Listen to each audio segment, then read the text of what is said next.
Welcome to Real Life Fiction. I'm Matt James with Conundrum Publishing, international best-selling author of The Blood King. And today I'll be talking to author, publisher, and crime scene investigator, Kent Holloway.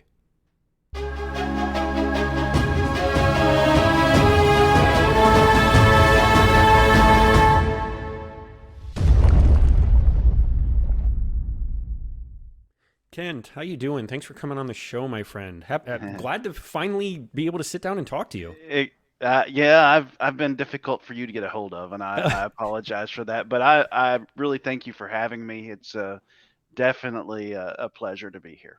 No, well, thank you. Yeah, we were just talking off camera, and you and I have known each other for almost 10 years. I think is kind of the timeline that we were, putting together. And at least for me, I wasn't a writer at the time. I was actually just a beta reader and an ARC reader for a mutual friend of ours and mentor to me growing in this industry was Jeremy Robinson.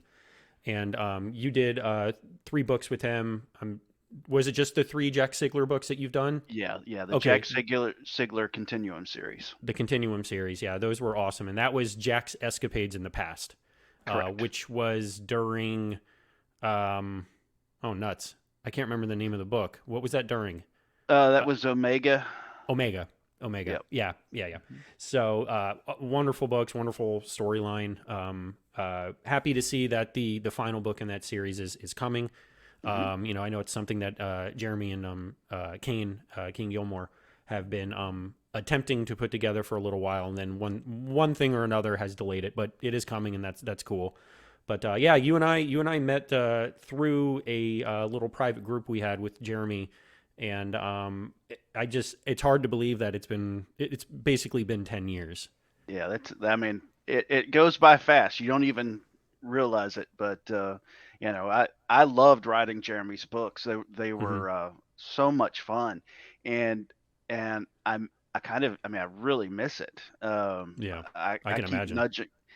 nudging Jeremy because I've got more continuing story ideas floating in my Nice. head, and And that's so what's cool about that is it being set in period, and hmm you can basically do anything yeah, because it's a immortal slash time travel type of thing. Well, it's time travel, but it's immortal, and then you get it, and you could basically do whatever you want. You can set them in yeah. any period you want.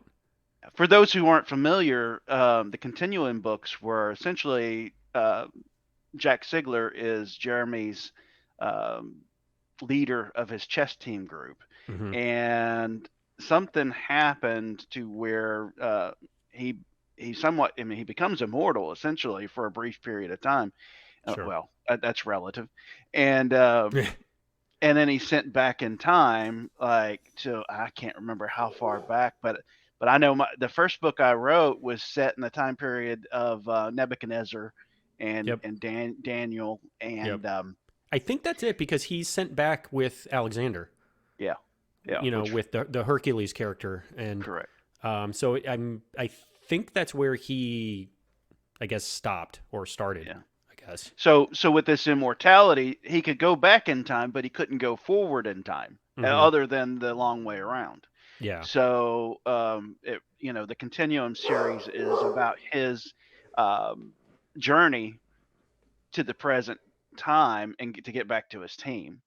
And so it was a lot of fun playing with Jack. I was accused of being somewhat of a masochist on that first book because I had a whole lot of fun torturing Jack Sigler.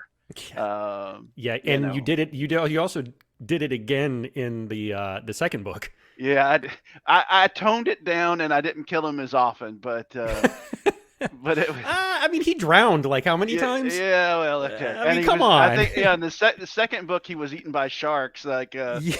multiple sharks. Oh, I went easy on him. Oh, he's only been Yeah. eaten by sharks and drowning like 700 times. Oh yeah. Oh, but that was so much fun to do. Oh, And especially the pirate stuff. I know you had a yeah, ton of fun doing that. I So, loved and that. the It voodoo was stuff, I know you were yeah. such a, Hmm. that's obviously you've been It's my very spiel. like Yeah, you've been very, very vocal with your Mm-hmm. the Appalachian roots and like a lot of Mm-hmm. the what are the like the voodoo witch doctor like swamp Yeah. lady type of thing. Uh-huh. Yep. Yeah, and being Voodoo able and to hoodoo. voodoo and hoodoo. Yep, hoodoo Mm-hmm. voodoo. Yeah, Mm-hmm. so little CCR action, I think.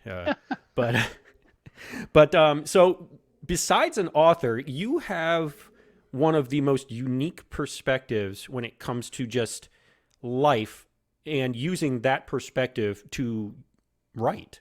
Mm-hmm. And you're nearly 3 decades into being a death investigator. Correct. Yeah. And I just think that's and St. Augustine area, Right. because of the history and the age of that city, put that together with your job. That's just like, of course this guy's going to be an author, this a fiction writer. I mean, come on. Yeah, it's absolutely been just fantastic. Yeah, I've been a forensic death investigator since 1995, and essentially I work for a medical examiner's office. So Hmm. anytime somebody dies an unnatural death, I get involved. Unnatural, of Um, course. I mean, it mm, can't be like normal. It has to be yeah, unnatural for Ken to get ex- involved. exactly, exactly. So, go to the scenes, investigate witnesses, and I have seen some crazy, crazy stuff. Oh yeah, Um, and that and kind of so, goes to I died swallowing a goldfish. yeah, yeah, You my know, book, and I Died Swallowing a Goldfish and Other Life Lessons from the Morgue, was a compilation of, I don't want to say fictionalized, but I mean, I kind of fictionalized mhm. these real, You true stories. elaborated on Yeah, them. exactly. Yes. Well, and mostly, as they Yeah. always say on TV, to protect the innocent, but to protect names and stuff like that. Sure. But Yeah. I didn't want people who are suffering loss to get my book and read my book and know for sure that I was talking about their loved one or anything Yeah. like You that. got to Because redact. You gotta. Yeah. I get it. I get it. so yeah, but that has led, and like you said, St. Augustine. I live in the oldest city in the United States. Hmm. Lots and lots of history. Walking downtown is like stepping into the past. Yeah. I love it up Um, there. yeah, yeah, Especially you get down Del Castillo and you get yeah. down to just the cobblestone streets and Mm, you get into like the old district. I've done the ghost tour on Halloween mm, night. So yeah, you're on Halloween night in the oldest city in the United States, yeah, doing a ghost tour in the oldest cemetery in the United States. You're yeah, just like, yeah. It it's whether you believe in ghosts or not. It's just you're there and you're in the moment. You're like, wow, this is really really weird. It's just a- like, and we have a running. I think we have a running competition with Savannah as being the most haunted jeez. town in the And I could United see that States. because that's another really old town. So I mean, I Yeah. get it, old city. Hmm. They That's say that St. Augustine, the main downtown area anyway, hmm um, there's only like a couple of feet underground of any particular area that you're not going to find bones, human bones. wow. Um, Because they're and just kind of like basically like yeah, piled on top of each other at this yeah, point because there's just so much. and as that comes up in my job a lot, people find these bones and I get called out, and we Hmm. have to determine whether or not they're historic or whether they are modern. The typical rule of thumb is anything under 70 years has forensic value and needs to come into our office. Anything Wow. past 70 years would And be that could just historic. be unexplained. There might be files, there might be cold case type of stuff. Yeah, I Wow. mean, it could be Okay. there's a lot of old murders in this area Sure. that haven't been solved. So, Yeah.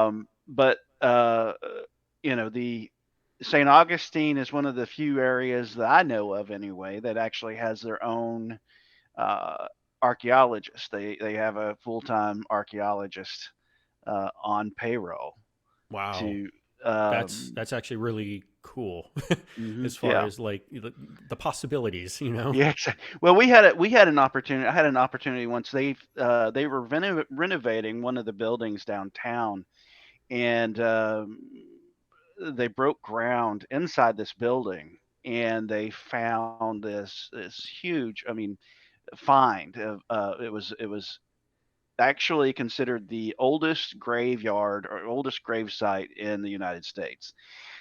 Wow. Well, as far as European settlers go, it Yeah, was non-native. Okay, yeah. Yeah, yeah. exactly right. And this was what's considered to be the first European settled gravesite. And what was fascinating to me was like you had all these skeletons lined up and where their plots would have been, and you had uh, black men laying next to white women Okay. along the same. So I was like, this is fascinating because this was, we're talking 16th century, Yeah. essentially. And when racism was, you had slaves, you had, Yeah, all yeah, this yeah. stuff going on. So I asked the archaeologist about this. I said, so how is it that we have Africans and we have, you know, Europeans buried together? And he said, they're Catholic. And Catholics didn't distinguish the Oh. races back then. If you were Catholic, you were You were privy to be Catholic. buried. Yeah, yeah, Exactly. yeah, yeah. Yeah, So that was I it. found That's where it that really, stopped. yeah, I found that Gotcha. fascinating.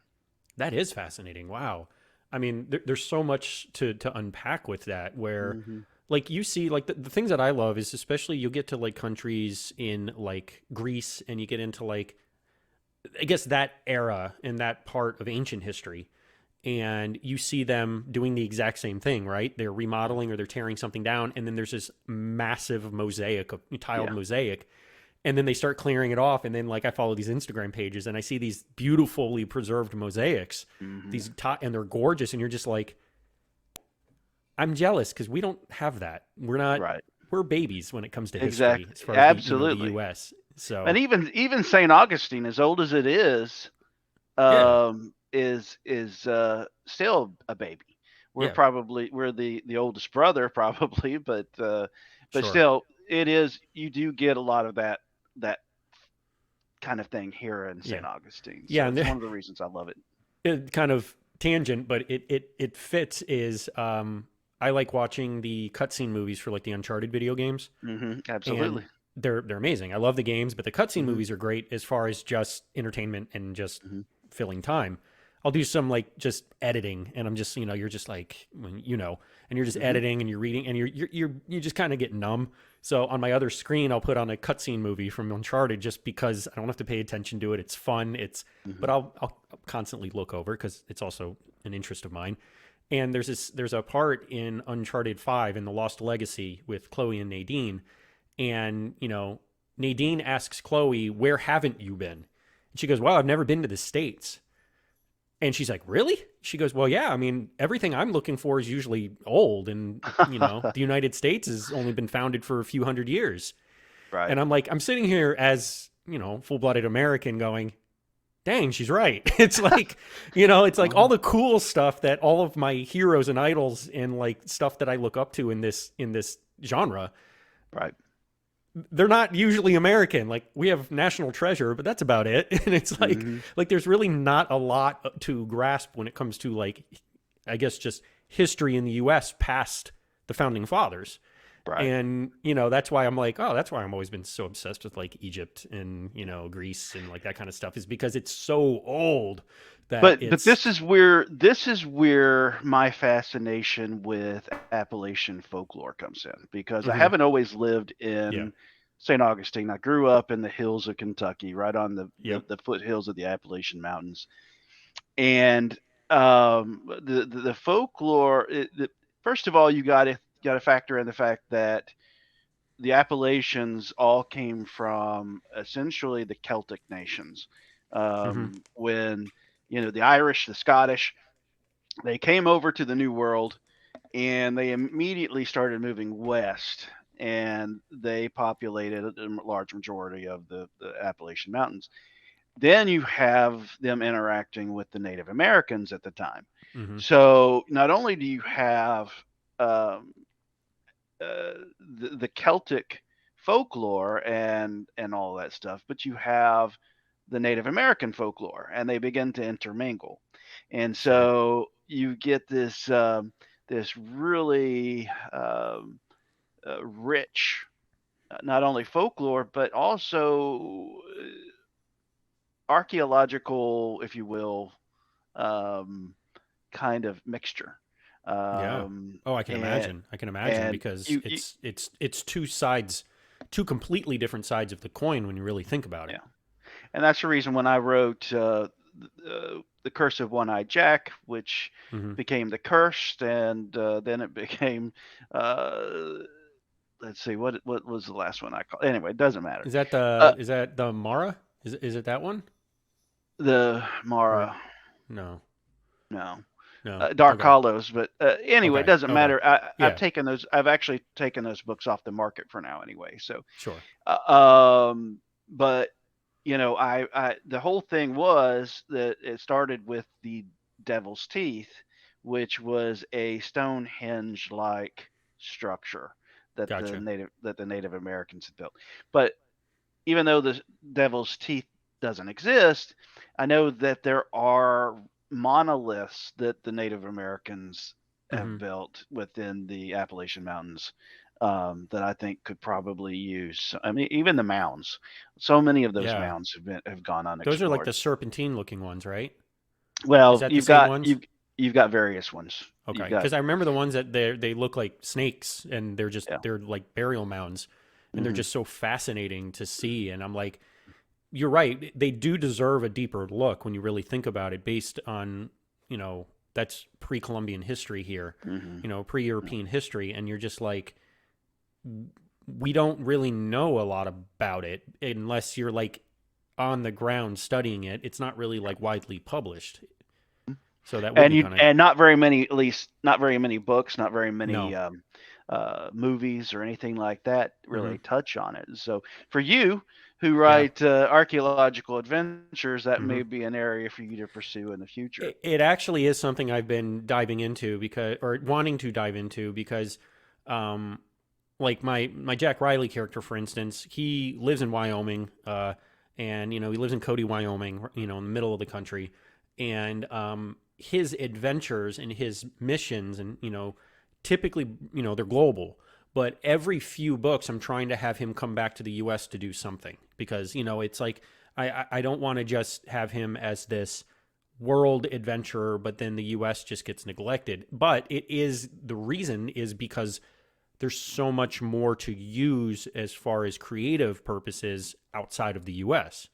Well, and So, you want to be exotic as well in your yeah. stories, Hmm. and so Yeah. the most remote places you can think of, Hmm. um, if you took him to Appalachia, then you run the risk of turning it into a whole deliverance situation, and True. Yeah. that would be the most exotic thing I could really think of, Yeah, the only and other thing I was thinking was like the Rockies, but at the same yeah, time, it's so, and that's the problem with the US is there's really no unexplored, any kind of like cool remote areas. It's uh, all, but here's the thing I love about Appalachia as well: sure. oldest mountains in the world. Okay. They are without a doubt the oldest mountains in the world. That's why they're so small. Over the millennia, they have been Eroded whittled away. down. Sure. So that you don't have the rocky peaks Hmm. in Appalachia. So with me and my That makes sense. That imagination, makes sense. I haven't the really looked at it that way. That does make yeah sense. It's just they're eroded because they're so old. yeah, and Okay. for me and my imagination, I ask myself all the time, what hasn't been discovered in the oldest mountains in the world, especially so covered in Sure. trees. Sure. Sure. And then that's where you could start to bring in more of the Native American side of Hmm. things because I mean they were here for a long time before Hmm. we got here. So there's got to be, just like in other parts of the world where you have a set populace, a set community that has another community come in. That set community, that original community, wasn't just standing around doing nothing, Right, So right. they were living just like anyone else would have been. So, back into that, You probably have the most widely your catalog is very wide, very broad. You know, your portfolio, and there's nothing wrong with that because you just have stories to tell and you just have a variety of interests. Um, but I will say, probably what the last 5 or 6 years, you've really honed in what you like, Yeah. what your authorship, your purpose is, as far as the mysteries and like that side of storytelling. Where I mean, I know where it came from more or less, but where was like because you did the Jack Sigler stuff and it was great. Mhm. You know, you've done your it was the Ezekiel Crane stuff. You know, Mhm. you've had like the Enigma stuff. You've had like your different stuff, and then the mystery stuff just really, really, really started to pique your interest more and more and more and more. Mhm. Where I don't want to say where it started because I know it's always been an interest of yours, but like where was it where you're like, no, you know what? This like when I decided to do the action adventure stuff, pretty much 100%, Mhm. I felt so good about the decision and so like, oh, Yeah, I felt like I had a direction. I had that epiphany, that moment myself. Yeah, I started writing back in 2000. Well, writing full on, trying to Yeah, sell my stuff. sure. 2008, 2009, right about the kickstart of the ebook revolution. Hmm. And originally, I was going to be, first of all, I was going to be a Christian action adventure author. Okay. So that's where Primal Thirst, the first book in the Enigma Directive series, kicked off. Hmm. Um, and of course, here's the thing about Christian fiction: they don't like monsters in traditional Christian fiction. Sure. If they are not wearing bonnets and being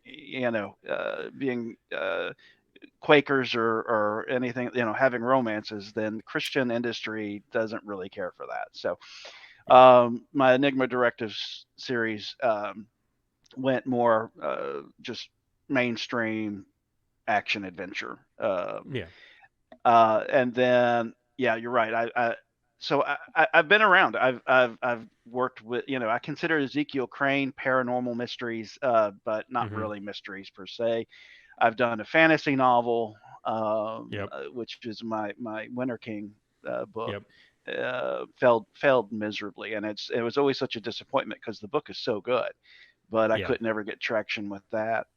And I was all over the place. And a hero of literature of mine, Warren Murphy.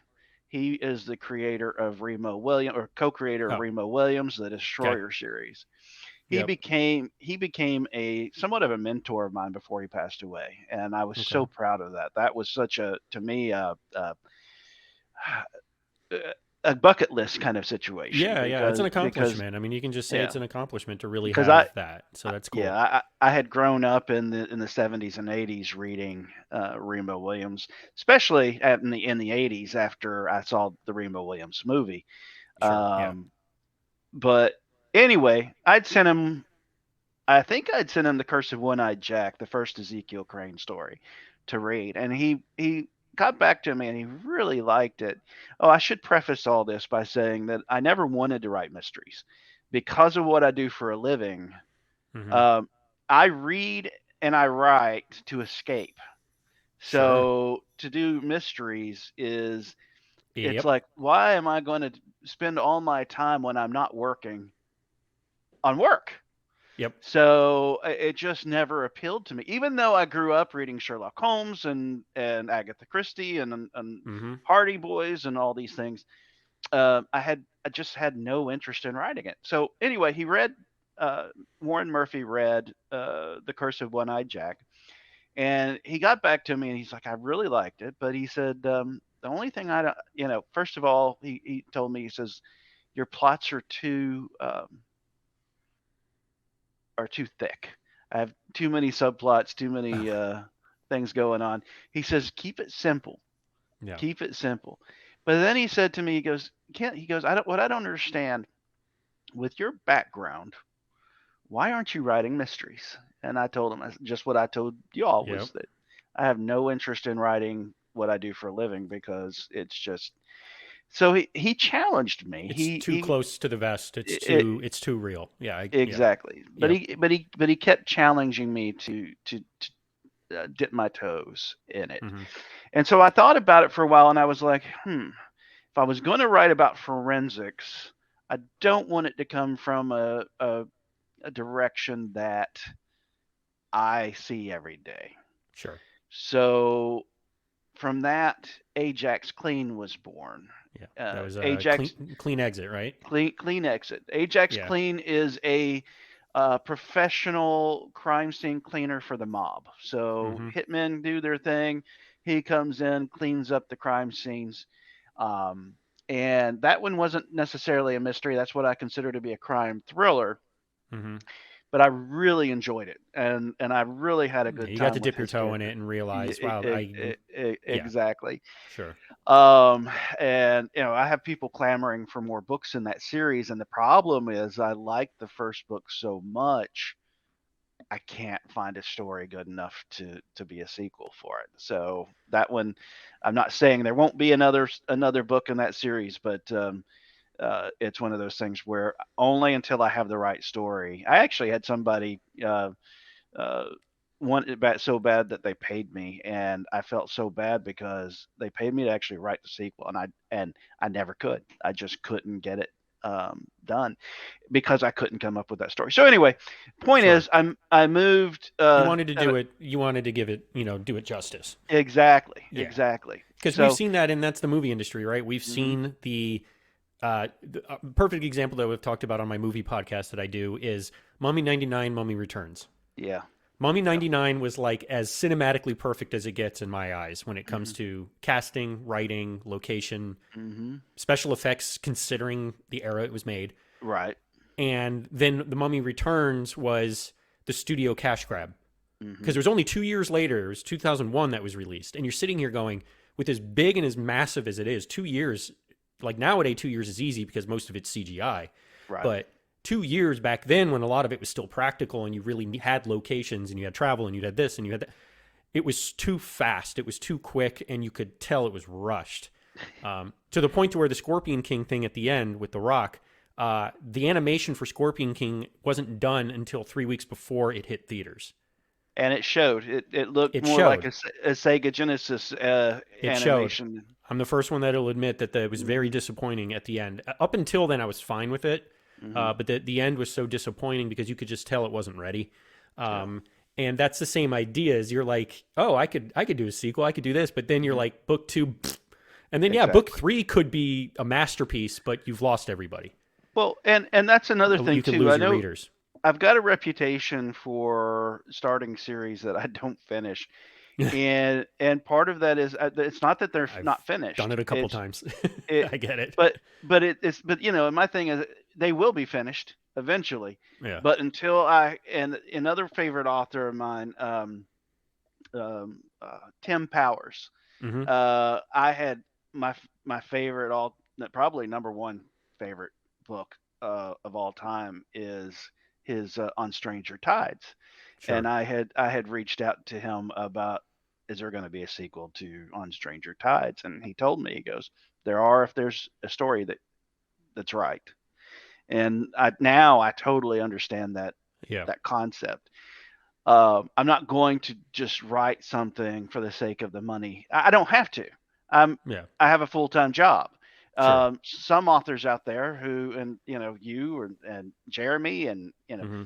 this is your full time job. This is what you've got to do to make money. Yeah. I can kind of understand that, but I'm allowed to be selective because Yep. I have a full time job with full pay, full benefits, and everything else. Hmm. I don't have to. But my point, I don't want to. I want to don't want to digress too much. But from Clean Exit, I decided, well, let's try my hand at uh, a pure mystery. Hmm. Um, and uh, so I was like, well, what kind of mystery? Of course, with me, there's got to be some kind of a paranormal element to it. There's got to be some kind of Yeah, that's always folk. been an interest of you from the Yeah, get go. That from what I know of you from the yeah. get go, that's always been something. Yeah. So there's got to be some folklore behind it. There's got to be something, and and And it hit me one day, you know what would be funny is if there were some murders being committed and the Grim Reaper had no idea how it was happening. Had no idea that these people were going Hmm. to die, had no idea who was committing these murders, and what would happen if the Grim Reaper encountered this situation. So from there, Silas Mott, who is the Grim Reaper, was born. Hmm. Um, and Silas, by the way, the name Silas Mott, Silas comes from one of my actually favorite books I had to read in high school. It was one of those, I don't want to read it, but secretly I loved it. Required reading. Exactly. Was Silas Marner. So Silas comes from Silas Marner. Got you. And then Mott is the Canaanite god of the dead. Hmm. And then Makes his sense. And yep. his secret name is Anku, which is a Babylonian god of the dead. Okay. So anyway, he comes to this sleepy little town just actually a little bit south of St. Augustine called Summer Haven. Summer Haven actually exists, but it's basically just a strip of beach that no houses are on. Gotcha. But he comes to Summer Haven to solve these weird deaths that are happening that he's got no knowledge of. And there he meets up with a police chief of a small town, beautiful woman, and so from there it becomes sort of a castle esque kind of Yeah. a mystery story.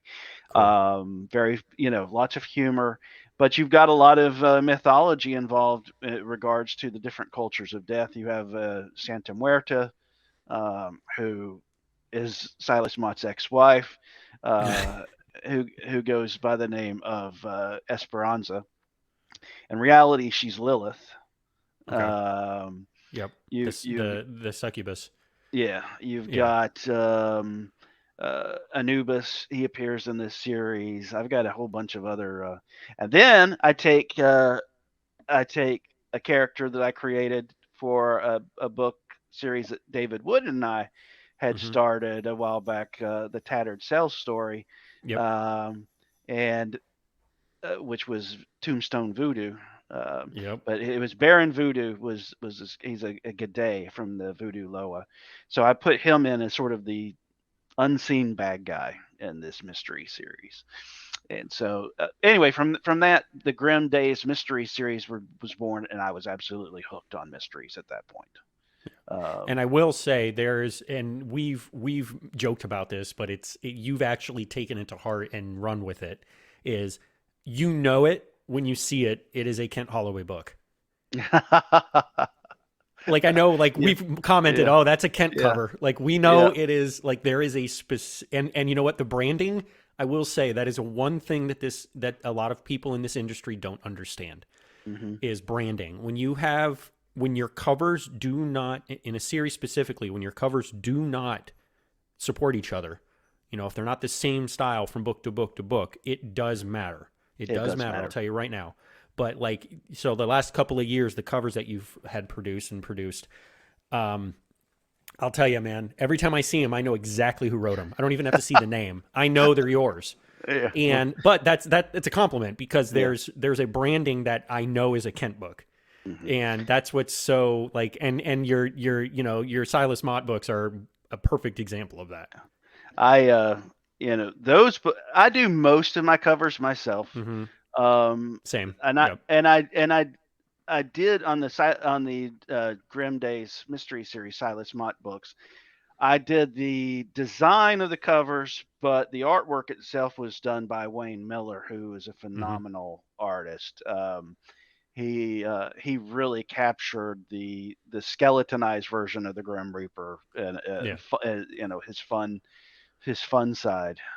Yeah. He's more Really, of really he well. has a more of a funny bone, a little more Yeah. comedic Well, with the and that's the thing. sunglasses.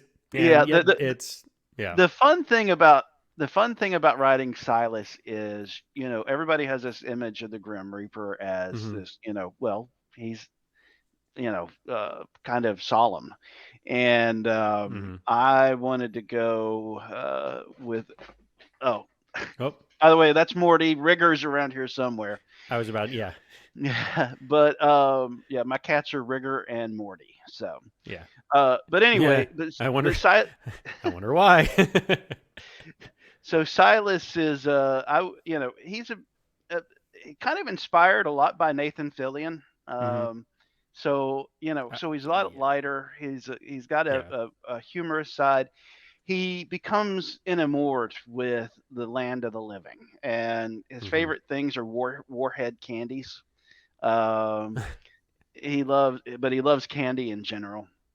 Um, he in the book I'm writing right now, he's become fascinated with the '80s. Yep. So he's Yeah, I saw you dressing. post something about that, Yeah, and that he's fascinated with the music, Walkmans, and all yeah, that stuff. Yeah. yeah, and he's So dressing that's like Don Johnson in Miami Vice. So and leisure shoot with the it, rolled up sleeves. exactly. So Yeah. and he's not a skeleton walking around. He actually uses ectoplasm to make his human body. So, Hmm. and he never gets it quite right whenever he re redoes it. So he's an interesting character to play with. Yeah, that's one thing that I've been dabbling back into was when I first had the idea to get back like fully into action adventure and action thrillers and that kind of stuff. Archaeological thrillers is what we call them now. Um, I wanted to be as grounded and realistic as possible. I wanted to be able to explain everything like in a real way because I know it happens sometimes in storytelling. And this was the reason, and I've been very open with this with people. This is the reason I stopped writing the Hank Boyd Adventures, my first series, was it got so big so fast that I couldn't control it. And I got so deep into the series that when I stopped and after I wrote the fourth book, I went, where in the hell am I going? Like, Right. it's getting so hard to rein in and so hard to control because there's so much going on. Like you said, like with the subplots, there's just so much going on that I'm like, and they got good reaction. They sold very well. But once I got to the end of the fourth book, I was like, whoa, now what? Like, where am I going? And so I Mm. paused and I was like, okay. And I'm like, so this is the direction I'm going. This is what has to happen for it to make sense. I don't like it. Like, I don't want to be supernatural superhero, like the cheesy, like gods of the world movies, Right. like where it's, like modern day gods and there's superpowers and there's this. I'm like, I don't want to write like Marvel stuff basically. And I'm like, wow, where did I like, and then I'm like, okay, pause, work on some other projects, try to kind of like rein in. And then of course I was a new author at the time. So as I've learned and as I've realized what I'm good at and what sells, what I write that sells. So I'm like, Hmm. okay, it kind of gives me a direction on where to go.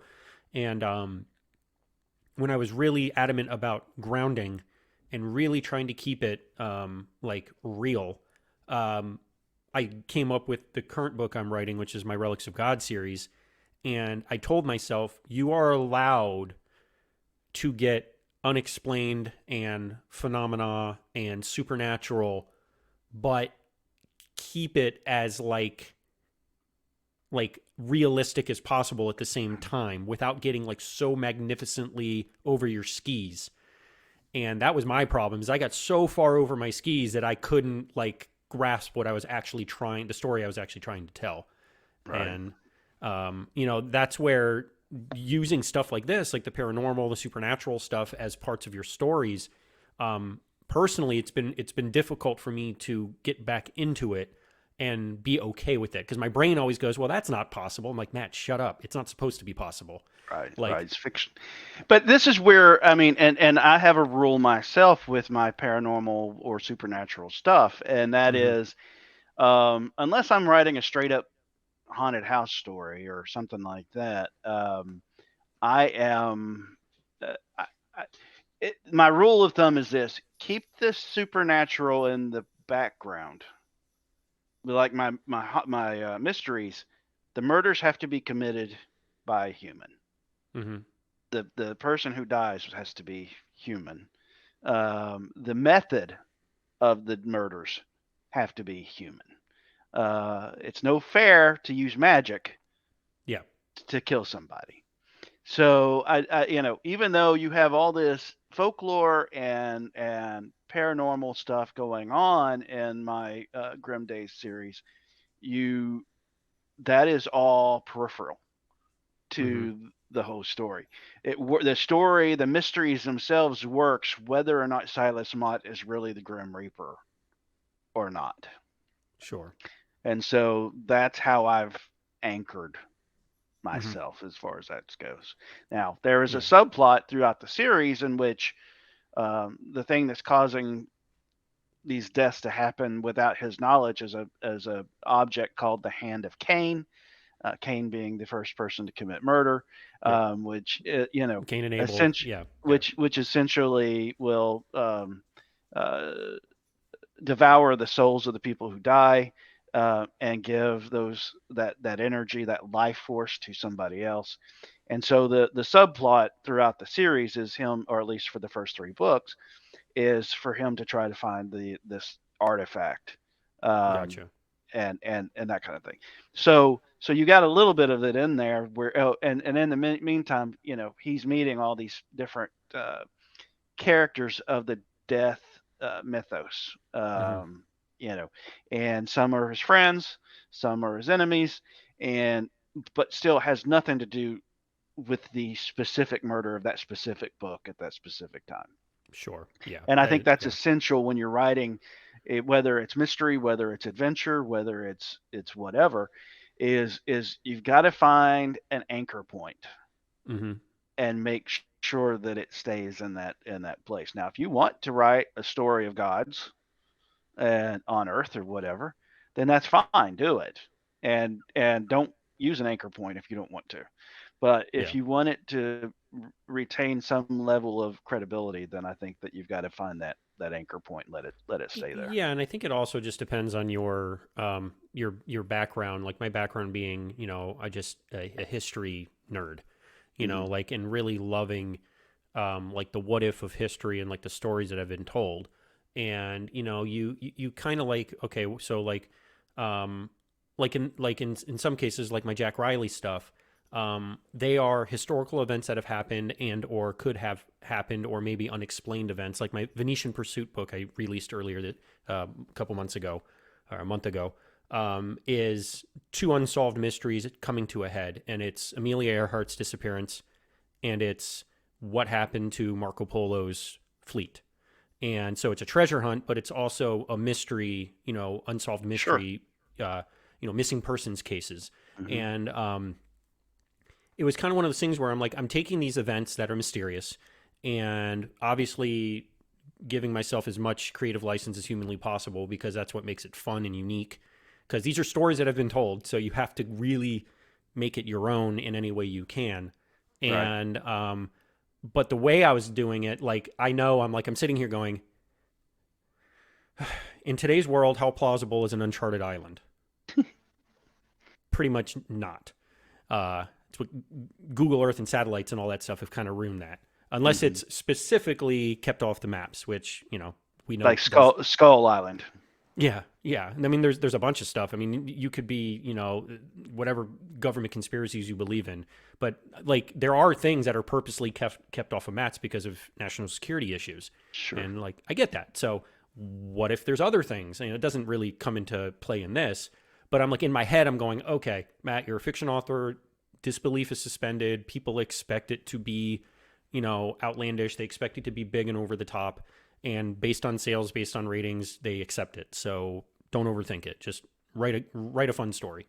But I'm grounding it with these real events, and then just playing around with them. And that's I guess the way I do it is I take these historical events and then play with them. And I learned that from Indy. I learned that from Nathan Drake. I learned that from Lara Croft, where there's a lot of truth in all of these stories, and then they just make it bigger and bolder. Right. So, because I don't go as supernatural or as paranormal as you do, or as some other authors do. At least not yet. You never know. The night is young, but so the influences behind a lot of your work, like I'm an open book. I've talked about this a million times on different podcasts. You know, Indie, Uncharted, Tomb Raider. Like it's all the action adventure, Mummy 99 kind of stuff. National Treasure. Hmm. You know, I'm very visual. I'm very like I take in information better when it comes in video form than I do, you know, reading and this. And not that I just don't read as much as I used to, which is unfortunate. But it's just time willing. What about you? Like, where did you realize, like, wow, you know, I connect with these stories maybe more than the average person does, and that's where I think a lot of writers are, is they connect with these stories in like a deeper way than just entertainment. Right. That's a hard question for me to answer because I can't pinpoint really even movies or books or Mm-hmm. whatever to as far as what I'm writing now goes. Most of the inspiration for my mysteries actually come from my job. The Sure. first book in the Grim Days series, um, it starts out with Silas Mott on a beach standing over the body of a naked woman who'd been stabbed to death. As you read through the story, this doesn't give anything away, so don't worry about it. You find out that she was a practitioner of Santeria, and Mm-hmm. that her Santero, her priest, had put a death curse on her. That actually happened in my life. That was a case that I worked. Um, That's and then I just that's it's ridiculous and amazing, yeah and it's just I mean, yeah there's so many yeah adjectives I could come up with to yeah. describe how cool that Yeah. is. So from there, yeah, I took that real thick case and I essentially worked my story around it. Hmm. Um, Even the way some of my murders have happened, it's I my former medical examiner boss, he passed away last year, but I used to go to him with, okay, I want to kill somebody, and I want to use this particular uh, method. What would be the best way to go about Yeah, this, or what? And he was always really quick to give me great answers. Um, but as far as mystery, like other mystery novels go and stuff like that, this is one of the issues I've got. Yeah, I've got favorite mystery novels. Don't get me wrong here, hmm, but I tend to write what they lighthearted traditional mysteries, or even yeah, I'm sort of verging towards cozy mysteries. But the sure, problem that I have with cozy mysteries right now is I've got a few favorite cozy mystery authors, but most of them are geared. Even though there's some paranormal, like my favorite ones are like usually have a ghost as part of the E.J. Copperman is one of them who had the haunted guest house series. Um, so he's got, but for the most part, most cozy mysteries are, as a male, as a red-blooded, sure. testosterone Yeah, infused male. testosterone infused driven male. Yes, Yeah, exactly. The cozies tend to be a lot more feminine, um, too and lighthearted, too soft. and I don't mind. I love lighthearted. Yeah, As because of my job, I don't like gritty. I don't like dark. yeah. I I mean, I want, got kids, so I mean, for uh, me, like I'm used to PG and PG yeah. The G. more I the mean, more I'm used Dis to it, and the yeah. more Disney it is, the better for me. But And honestly, from a w- storytelling aspect, it's harder. yeah, it really is. Yeah, It is. It's so but hard to do it without going too far over the top that you blow past your rating. So, exactly. yeah. But my problem with it is, oh, here's Rigger, by the way. Mhm. Uh, um, get Thank out you, of the kid. way, cat. Uh, but the problem with cozy mysteries is they tend to have every one of them have some kind of a hobby, some kind of an interest, some kind of a whatever. And with cozies, it's usually something like knitting or Yeah, gardening or baking or any number of things. And so it became, as far as finding a favorite uh, sure. series that really helps to, it's difficult. It's one of the reasons why I've been kind of toying with creation of a new subgenre of cozy called brosy. Hmm. Um, Yeah, I've seen you yeah, float that around. signify it's not well liked. For obvious reasons. Apparently there's a connotation with the word bro that a lot of people find disturbing and Bro, disgusting. The bro. funny the funny thing is, Brosy was not my idea. It was actually given to me by an elderly female That's who, funny. she thought that would be a great name. I've since started referring them instead of Brosies to using modifiers for with cozy. So essentially, my book, Murder on Voodoo Island, Hmm. I consider to be a pulp cozy.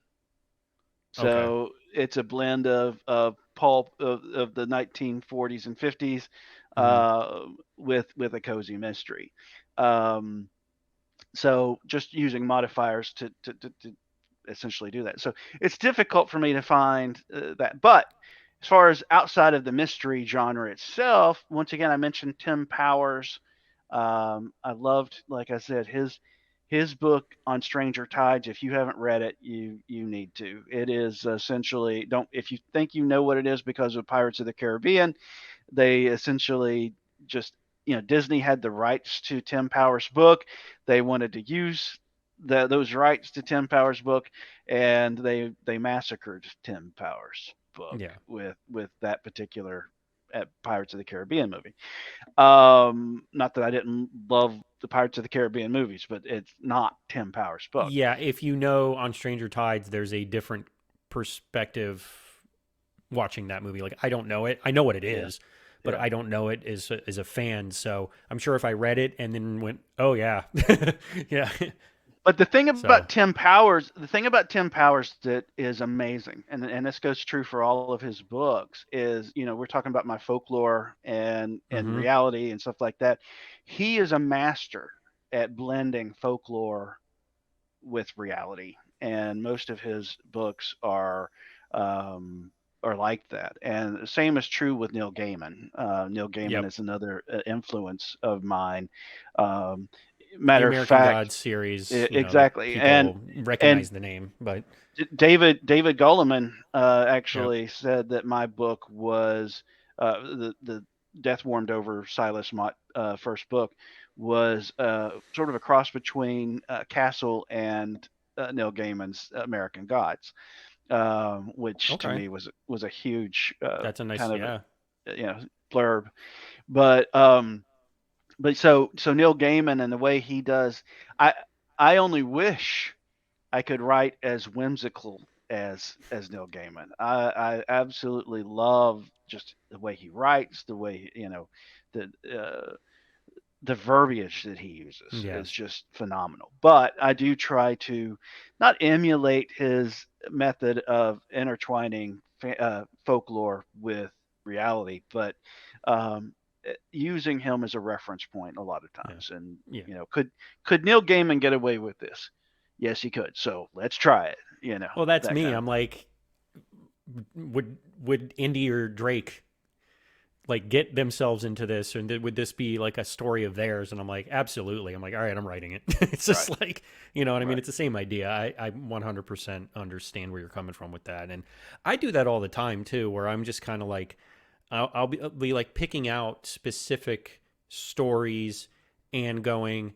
I don't want to say I'm picking them apart and going, maybe I could do this better, but I would just do it differently, or I would take this direction and see where it goes. And I mean, I've done that so many times with some of Jeremy's books, with like Ernie Dempsey's books, Hmm. with like some of my favorite other authors that I love. You know, Matthew Riley is a huge one. That's where Jack gets his name from. Jack Hmm. West Jr., Jack Riley.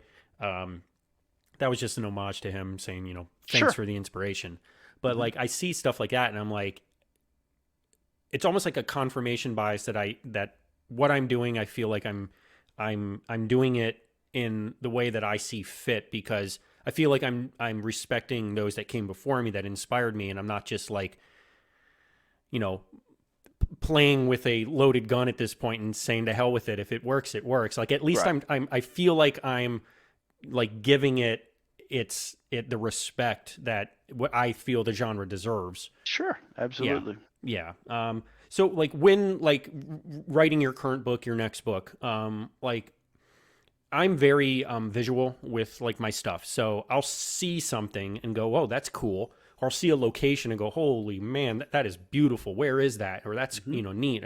Like the archaeology pages and history pages that I follow.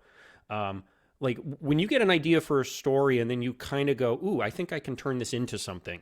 Like what does that look like as far as your process where, is it like you take a note and then you let it sit? Or do you go full bore, write a synopsis of the book, you start an outline? Like where does it kind of blossom from there? Like where does it? Book cover. Same, That's same. what I'm known for. Whether I'm going to use You and that I book have made cover. probably two or three Yeah, hundred book covers that are never going to get produced, like written. Between you exactly. and me, with the messages that Yeah, we've sent back and yeah, forth with book covers, yeah, dude, yeah. I can go through our Facebook Messenger history and go, where the hell are all of these? Like these Exactly. are, oh my I've got gosh, and the Dave. variations. David Wood makes fun of me so bad for this because I'll get these ideas Yep. all hours of the night. And now, doing a book cover for me is a form of catharsis. Yeah, it's therapy. And It's it's fun. therapeutic. It's fun. It's like telling a story. It's like writing a book, Yeah, but you can do it so much faster. sure. Um, and so a lot of times that creative nudge, all it needs is to be kind of scratched, and Yeah. that book cover really kind of does it. Oh, But I saw this awesome rendered image of Devil's Tower in Wyoming, and I'm like, I'm writing a book about Devil's Tower. And then that was like literally it. And then that's where the yeah, Roosevelt conspiracy came from. yeah. Just because I saw So Devil's Tower, and I'm like, I've never written about like that area. Like, right. and then I'm like, oh, Teddy So, but Roosevelt. And I'm like, yeah, essentially, it comes down to this. Like there's a series that I came up with the other. Well, it's been about a month now that I am going to write. It's been pushed to the back burner because I have another story series idea I want to do. And by the way, here recently, I have promised myself I'm limiting my series to 3 sure. max. Because that's another thing. I had too many series going on, and it was just too much to keep up with. So 3 Yep. max. But Yep. I was driving home from work, and I saw a ice cream truck driving down the neighborhood, and ice cream trucks creep me out. Um, because, and this is from my criminal justice background, because it's like, Oh, what great. better You're place gonna for a ruin. You're crim gonna ruin ice cream for me, aren't you? what better place for a criminal to be Yeah. than in an ice cream truck, especially if it was a pedophile or something like that. Yeah.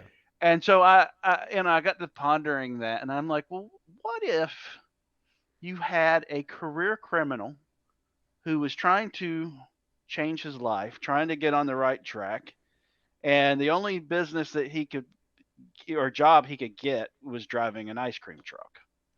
And what if this is the meanest looking, scariest looking dude that you've ever seen, but he had a heart of gold? And what if a murder happened on his route, Mm-hmm. and he was accused because of his past Sure. of being the one to murder this person? And so from there, that's where the idea for my Ice Pick and Melvin mystery series came about. And I intend to write that. But the first thing I did was came up with the idea. I had to do a book cover. Yeah, and the title for the first one was it tickled Ice me. Ice Cream for Murder. Yeah. Yeah. It was. So I'm sitting here going, Kent. I, I'm like, I can't not yeah, smile when I see that. I'm like, it's yeah. But that's been put on the back burner because I had another idea, and I I've been put this there. book I put this book cover out on Facebook as well, and the response was so staggering that it was one of those things where, okay, well, after I finish One Foot in the Grave, book 3 of the Grim Days mystery series, I've got to make this my next priority. And Sure. it was a book called The Ives Have It, Mm-hmm. and it's Ives, Ives, and the Sure. series title is The Private Ives Mysteries, and essentially it's about a married couple, uh, Buster Ives, who is a private investigator, and Dolores Ives, who is a newspaper reporter, and they are essentially they go to a big mansion for a big social gathering, and somebody's murdered. And the two of them essentially, literally, will be tripping each other to get to the answer to this mystery first.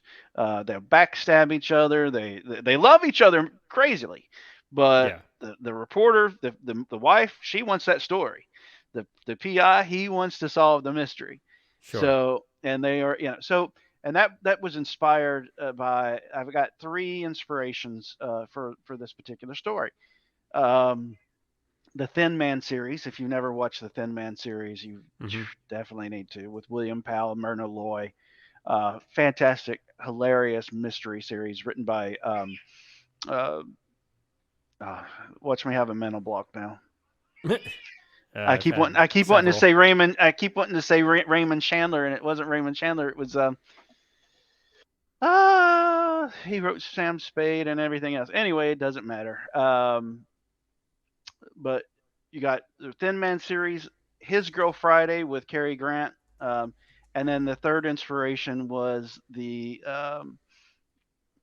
get out of the way, cat.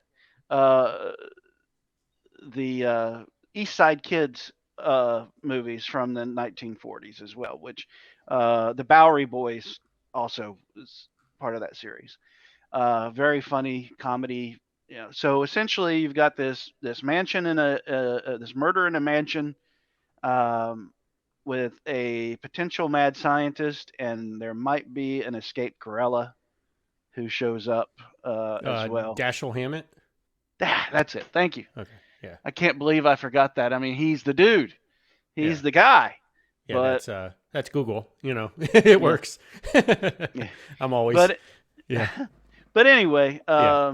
so I did this book cover for it, very Hmm. classic 1940s book cover, and people just have gone crazy for it. So And that's that's going to be set in period. yeah, mhm, Cool. Cool. Yeah. yeah, That'll obviously give it, and that is the advantage of writing in period. I'm just not good at it, and it's also keeping things in period. yeah, Uh, and but it does give you more. It gives you more mystery because there's less technology. You don't have a exactly, cell phone. You don't have Google. You don't have. right. So you're in the moment and you're stuck in the moment because And that's. and I'll tell you right now too, writing Jack Sigler Continuum books taught me a major lesson that I didn't know about myself as a writer. Okay. Doing historical fiction for me is so much easier than modern. I could never do a Jack Sigler story set in modern times because I'm not up on the latest Yeah. military The techno hardware. thriller stuff That's is not my yeah, bag either. you Yeah. know, I could never really do any of that stuff. Um, and so with mysteries, especially the kind of mysteries I write. Well, first of all, what Warren Murphy, the guy who created Remo Williams, told me was write what you know. Well, Sure. I know murder investigation. I Hmm. know forensics. I know all these things. So it doesn't require a lot of research for me. Um, but even more to the point, my guys, my detectives, my sleuths, are just normal people. Yeah. And it's one of the. And I'm staying away from even writing about cops really because um, you know, in my genre of mysteries, typically the sleuths are always amateurs.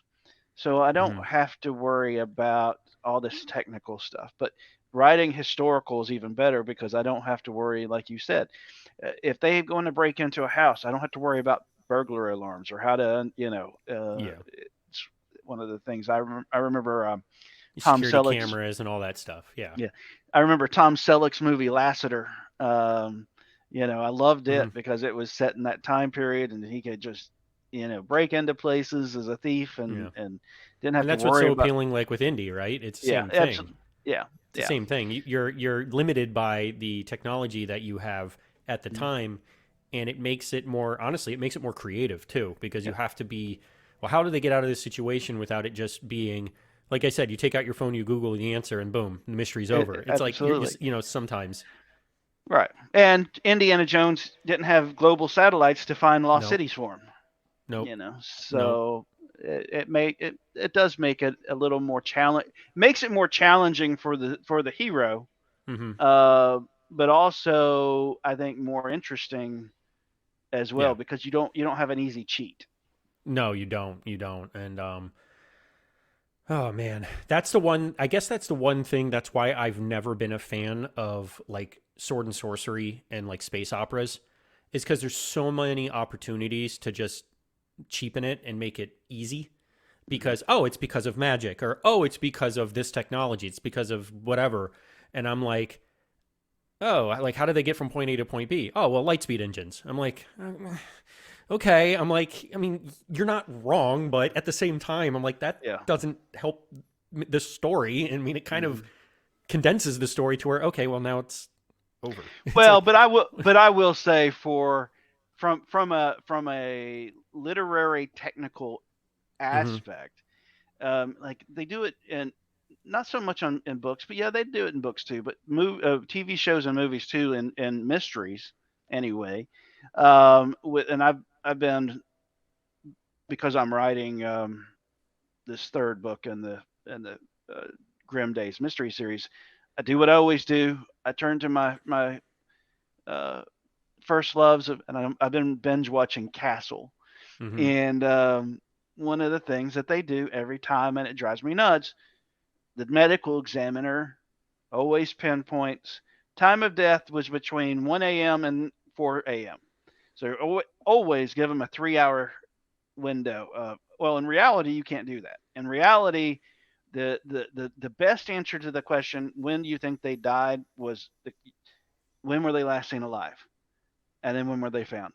Well, they died sometime between the time they were last seen alive and when they were And found. that's just the conditions of the Mhm. area in the body can Yeah, there's determine. but there's so many variables in this Sure. scenario. If the person died with a fever, they're Mm-hmm. going to go into rigor mortis quicker and go start decomposing Or if they quicker. if they died in a Yeah, cold climate. exactly. So Yeah. there's no way to do that. But for technical reasons, Sure. for writing the story, that 3 hour window allows them to narrow down the suspects. So it makes it so that a 45-minute TV show Sure. can be easier to do. So the warp speed thing that you were talking about is Mm-hmm. sort of that same if Yeah. you had to get there within, and once, I'm not a big fan of space operas either, although Star Wars fan, well, the original trilogy anyway. Yeah. Yeah. Um, yeah, it's just one of those things where sometimes I overlook those things because of Mm-hmm. necessity. That's why I'm such a big fan of. So my favorite Star Wars productions ever are Rogue One and the Mandalorian series. Yeah, I can agree with that. And the biggest reason is because they're very grounded stories. They Hmm. don't rely on the big bombastic over the top like you know space battles and this and whatever. They're they're planetary. They're like I loved Rogue One because I thought it was shot like a World War II movie. It Like was, yeah. it was beautiful, and I was more, I guess I related to the story more, right? And that's I'm not the only person to say that. I know a lot of people prefer this the way that Rogue One was put together versus I mean, a lot of the, and that's saying the original Star Wars trilogy too. I watch Rogue One and I'm zoned in and locked in immediately. Now the classicness and the actors, I'm a huge Harrison Ford guy, so like that kind of stuff, I get it, and I like it, but Mhm. as far as like the story and like Ben Mendelsohn, amazing villain in it, that type of stuff, great cast, and I'm like, all right, that's more my thing. And Mandalorian comes out, and I'm like, oh yeah, this is like spaghetti western meets Star Wars, and the actor. I'm like, this was like that's totally my jam, and Oh, there's but no that's like there's no the doubt. least Star Warsy of like The this. Mandalorian is without a doubt the best franchise Yeah, of the Star Wars. and they said Look, there was a meme that has Mando and has Jin with his helmet on, and he goes, "Ow, why does my back hurt so bad?" And it says, "Because you're carrying the weight of an entire franchise." And you're and like it sitting here yeah, going, it's right. it I is mean, true. Yeah, it's absolutely. true. Yeah. So, but yeah, I mean, so like, are you, classic question, how far when you're writing a story, are you like David Wood is a friend of ours. dense outliner, has everything, his T's crossed, his I's dotted before the story really starts. Now, whether he holds to it or not, because, you know, you write a story and you come up with something better, sure. But like, I fancy myself kind of the tweener of the pantser and the outliner, where I get it outlined so far ahead that I have a direction, but I don't really go further than that because of just the organic storytelling that I like to immerse myself in. What about you? When you're dealing with mysteries, you have to. Sure. You have to outline. When I started out as an adventure writer and that kind of thing, I had a general idea of what I wanted to do, and I just winged it. I and like the discovered world building and all of these things we were yeah, just talking about. yeah, I mean, that could take a year before you yeah, actually write yeah, the story. yeah. Yeah. So I quickly learned when I started writing mysteries that if I didn't know what was going to happen, at least chapter to chapter, Mm-hmm. then I was going to run into all kinds of problems that could only be fixed by major rewrites later on down the road. So I've evolved over the years. I know a lot of people use Scrivener, however you pronounce that. Yes. Yeah. Scrivener. I Uh, don't. I've never figured it out. No. But I use OneNote, and Okay. all of my books have you know the little folders and whatever, and so or actually I usually divide it up into series. So even when I'm not writing a book, if I see an article or something like that Mm-hmm. online, I'll send that article to that particular folder for future reference and that Sure. kind of thing. But then I typically start writing out. I've got I'll sometimes on my tablet I'll write it out.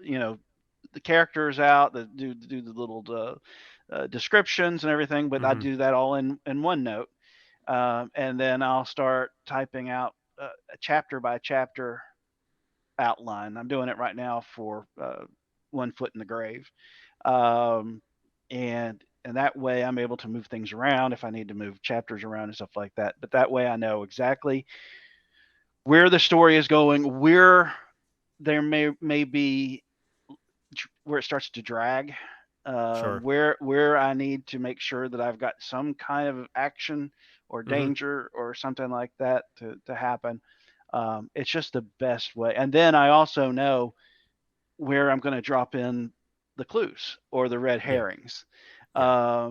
And that way I know, because I'm a firm believer in what's called fair play mysteries, where the reader, by the time they is towards the end of the book, they should have all the clues necessary to solve who done it.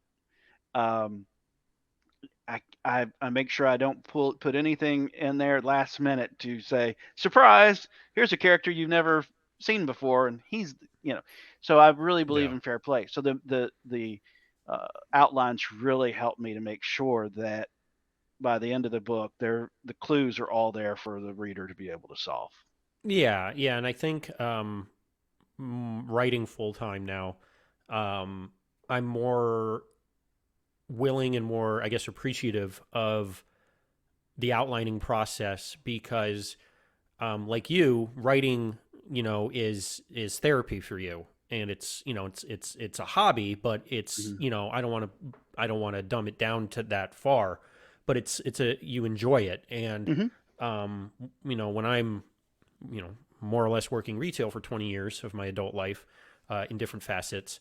Um, Writing needed to be fun. It needed to Mhm. be immersive, and hence the action adventure genre. I don't travel a lot. I don't travel well. It's not that I don't like to. I just don't travel well as far as like physically, Yeah. between inner ear problems and just sick. I just don't Yeah. travel well. So I don't like to travel. I don't like the traveling process. I want to go places, but I need to be beamed. I don't want to. I'm exactly that way. I'm the Yeah. same exact way. So I live vicariously through my characters as far as Mhm. world travel and like all these awesome places. But the journey of the character needs to be my journey because it doesn't feel like work. Sure. But now, because I am trying not just to write great stories, I'm trying to write the best stories I can.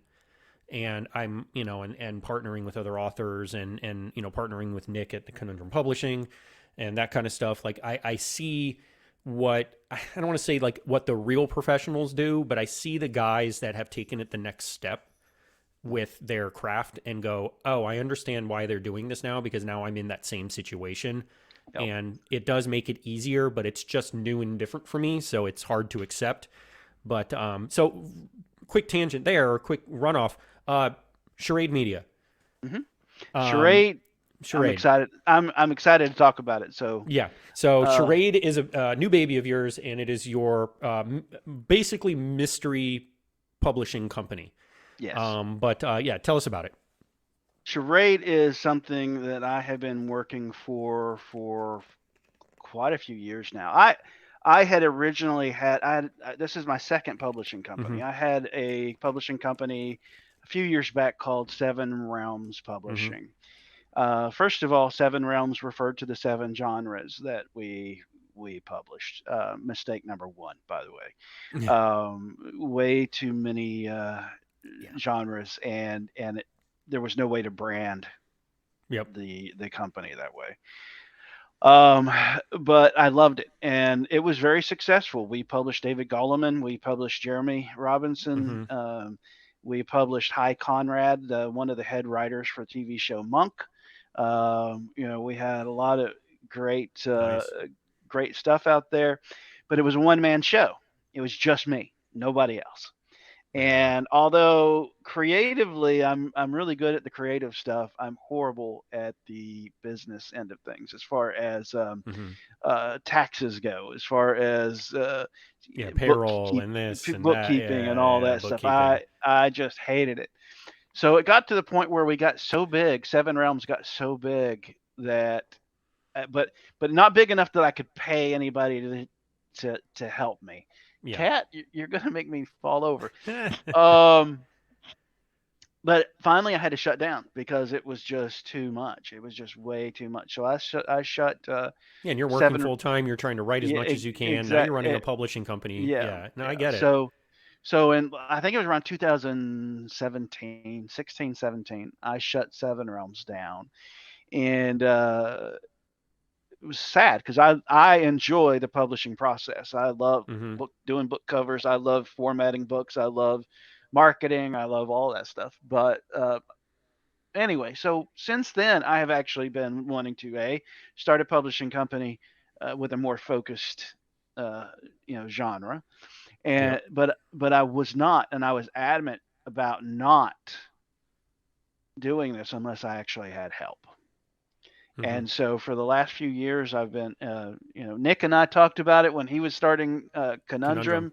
Yep. We talked about maybe doing something together, Mm-hmm. um, and it never. Once again, it was just something that the timing wasn't right for me at that particular point. It just didn't. It just wasn't going to work at the time. And then it was the weirdest thing. My sister posted an old photograph of me and my best friend in high school together. And something clicked. It was this best friend of mine. He had been a newspaper publisher. Currently, he's a real estate guy in Chattanooga. But the one thing that he has always been was business savvy, Mm-hmm. and I knew he had always been business savvy. And so I reached out to him from based on that one photo that my sister shared. And I said, "Hey, I've got a proposition for you. I'm curious what you think about this." To my knowledge, he had no interest in books, no interest in other than the newspaper publishing aspect of things. And even then, he was more focused on ad sales than he was editorial stuff. Sure. But um, but I talked to him about it, and he's like, "I would absolutely love to do something with you on this." And on top of that, he has two daughters. Both of them are, I think one daughter's currently in college, and she is studying creative writing and that kind of thing. Oh, good The other, timing. Good yeah, timing, Kent. Nice. the other daughter had majored in literature, Okay. and so both his daughters were really interested in joining us as well. The oldest daughter had a boyfriend who was into marketing. His background. My cat's laying on my keyboard. I didn't Oh want him yeah. start. I didn't want him to start typing, writing a book while I was talking on. But the oldest daughter's boyfriend was his degree was in marketing, so he helped design our website. Hmm.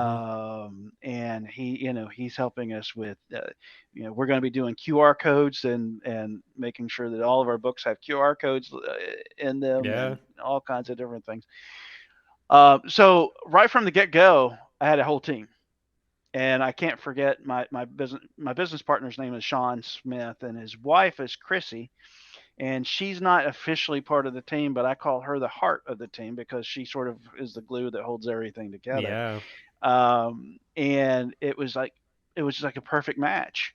Hmm. And like I said, and Sean handles, I mean, man, he did things to get this thing off the ground that I had no idea that you know you needed to do. He business licenses and Hmm. tax IDs, and although seven realms of That's evidence. Nick. So that's Yeah. something that I don't know and have basically no interest in knowing because Yeah. Yeah. I'm doing a lot of the marketing. I'm doing Yeah. the agent work, contracting Mhm. new authors, that kind of stuff, podcasts, Yeah. like the development of it. And I told Yeah. Nick, because his background is SEO manipulation and Yeah. marketing and website building and all that stuff. I'm like, dude, that's great because I have zero background in all of and that. So and we're his perfect and together. I'll We're tell you, perfect. his website building is just amazing. Yeah. I was talking to him the other day about your all's store, your Hmm. website store, and Yeah. I mean, it just looks phenomenal when you click on those book covers and the product screen comes up and everything. Yeah. It looks Yeah, um Nick did a lot. Nick did so much, um, like world building. Basically, he did so mhm, much to get everything off the ground and going. And yeah, we have a massive, massive project that we're going to be working on this summer, conundrum publishing wise. That I hope and I plan. I mean, I'll tell you, but we're nowhere near announcing anything. That I hope is going to help kind of. I don't want to say change the industry, but I think it's just a part of the industry that just doesn't exist. yeah. And I think it's going to be something that's really going to um, really help the independent small guy. And that's what I'm hoping. And, we have an idea. It's going to take a lot of work. I don't even 100% know if it's possible because of just all of the I's that need to be dotted. Mhm. But yeah, there's stuff that we're going to work on this summer that I hope is going to be a game changer when it comes to just the industry and maybe I don't want to pat ourselves on the back for Yeah. something that doesn't exist, but Well, and you guys, I mean, I'll say Conundrum is super innovative in the mhm, in the, your process, the yeah, way you acquire authors, the way you develop the books by yeah, these authors and everything. hmm, I would be terrified to yeah, do it the way that you guys are doing it. But Nick, he's just brave yeah, and not afraid of trying this stuff. Charade is super traditional. hmm. And I posted on Facebook. Yeah, Nick is on the innovative side of things, where Yeah, I would be more on the traditional side of things, just because that's mhm, what I know and that's what I'm comfortable yeah, with.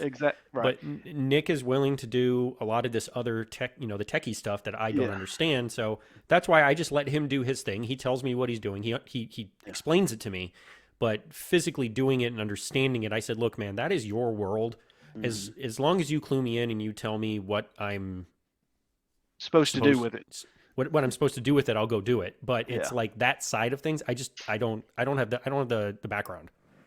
Well, and yeah, I would be in your shoes. I mean, Yeah. because charade is very traditional, even to the point where, first of all, yeah, we just getting started. We started in Hmm. the 1st of February. In my mind, we've already surpassed Kensington and Crooked Lane Books, who are a big Hmm. mystery, indie book, publishers or whatever. Although Yeah. it's nowhere near that. But my vision is to get to grow past them, Sure. to become like them. And Yeah. that means, I'm really focused on brick and mortar bookstore placement, which Hmm. right now it's not really possible. But Yeah, unless you're um, a part of like the big five publishing companies, it's almost impossible to well, get in and them right now. they have programs. The Yeah. Random Hmm. House has programs where small presses can partner with them, Yeah. and they will distribute. You've got things like the Barnes and Noble small press department where you've got to you send them info about your book and show them. So there's ways to go about it, and usually that's usually going to be a test market or whatever. But right now we're just testing the waters. But my thing is, I'm really going to push. Um, just in my own informal surveys from especially your generation, Hmm. younger, uh, it's funny that so many people are moving back to print books Yeah. as opposed to ebooks. Yeah. But I think that for the most part, ebooks and audiobooks are naturally going to sell if they're purchased online. But if they can find them in bookstores, I think people prefer Yeah. print Oh, I to those prefer a things. physical book. I'll be the first one to say that. I prefer the physical book if I can. Yeah. Yeah. So Charade's really going to push for um, our paperback or even hardback books. We're really Hmm. going to focus on those. But we're also moving towards more of an independence for audiobook. I'm trying to pull away as much as I can from Amazon being the domineering factor and everything because I think ju- a lot of small businesses are. just they So are yeah. just draconian in having to deal with them. Hmm. And recently, I've got a book by William Meikle Yep. that's on pre-order right now. Willie. Yeah, Willie. Everyone loves Willie. And Yep. Willie is one of my favorite authors, by the way. I should have pointed him out as far as nobody does mythology like he does. Yeah. His S Squad stuff Yeah, is legendary in yeah. our line of work. Yeah. But but anyway, I struggled so hard because they weren't linking. Amazon would refuse to link his paperback and his In his ebook. ebook, and primarily because, and they told me point blank, because as the publisher reached out to them to get them to link them, because I did the print book through Ingram and not through KDP. There's nothing we can do. So Willie had, the author shouldn't have to do the publisher's job and get these books linked. So I Yeah. just went off on a tangent, but Oh no, but I it, have a quick one where I republished my Dead Moon series, which is now called The Unseen with Conundrum. Got brand new covers from the amazing David Behrens. He did some great covers for me, and because his ability to do that classic like post apocalyptic sci-fi cover, Mhm. that's just not my style. So he's just Right. very good at it. So I had him do the covers. The fourth book in the series got red flagged for copyright and property infringement. And I'm like, so these are prior books that have been released, Yeah. have been cleaned up, but have not been rewritten. And this thing has been on the market for 3 years, 2.5 years. And I'm like, and I try to publish it again, and now there's copyright and blah, blah, blah Yeah. issues. Yeah. Where was this And before? yeah, where was this before? And I'm sitting here going, so what do we do? And Nick's just like, I literally told them that the owner and owner of these rights is the publisher. Like it's you, Matt. It's your stuff Mhm. that you are just republishing through your company. And I'm like, I know. And he goes, the stuff that he goes, it can take, 5 to 7 business days to investigate. And I'm like, okay, well, a week goes by and Nick checks his account. It's published. And I'm like, or he checks our account. I'm like, what happened? He goes, no idea, but it's published. And I'm like, Yeah. like, Well, come. and if you ever have to deal with their support people, and usually through email or whatever, Mm-hmm. I can't help but wonder if I'm not talking to a chatbot, Yeah, an AI thing, because yeah. it's like I can send them an email about, and I'm very specific, very concise, very, Mm-hmm. this is the issue, and they respond back and as if they'd never read the email. And it so any way that we can get charade away from, I mean, there's no doubt about it, Amazon is part of the landscape of Yeah. publishing. Yeah. You're You never can't going to be able to leave it. you can't get away from it. Yeah. But I started getting away from their exclusivity when I was just publishing my own stuff, Mm-hmm. because of that very reason. I don't trust them. On a whim they can decide, well, we've detected copyright infringement on this book, and so Yeah. if you don't have other areas or avenues to be able to sell your books, you don't have anything. So I'm really pushing for all these other avenues. So I'm excited to say, and you'll be the first person Oh, to hear this. I mean, we are building our own um, stable of audiobook narrators. nice. Nice. So it'll be, one of the reasons we chose Charade Media as Yeah. opposed to Charade Publishing was we wanted to make sure that we didn't pigeonhole ourselves into one particular media. And Yeah. so we're going to have our own audiobook production, uh, as well as the publication of the print and ebook. So Nice. I've Very already cool. got two narrators already set up to start being part of us, and I'm still working on a few others, and so we'll gradually build that up so that I have somebody in mind to narrate a particular book. Yeah, no, and I've been, lucky enough and blessed enough to have the amazing Matthew Crow do my Jack Riley series, and he's interested in doing some other projects for me too, which is phenomenal. And him and I get along great. Like, you're like the R.C. Brays of the world, the Ray Porters Yeah, of the world, Jeffrey Kafers right, of the world. I mean, you have like your gold standards. right. Um, I put him up there because A, it's my stuff, but B, when I hear him narrate and then I hear him perform the characters, it's exactly what I want. And I there's never been a time where I'm like, oh, I wish Matt did this different. And I'm like, oh my God, he's Jack. Like he Yeah, just nailed.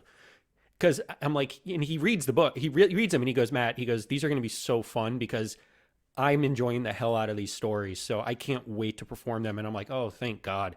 Because I'm just sitting here going, the narrator loves the books, which means you're going to be able to hear it in absolutely. his performance. Hmm. And when I hear his performance, I just giggle. I'm just giddy about it because I'm like, these are my books, and I got this awesome dude reading them. I'm like, this is so cool.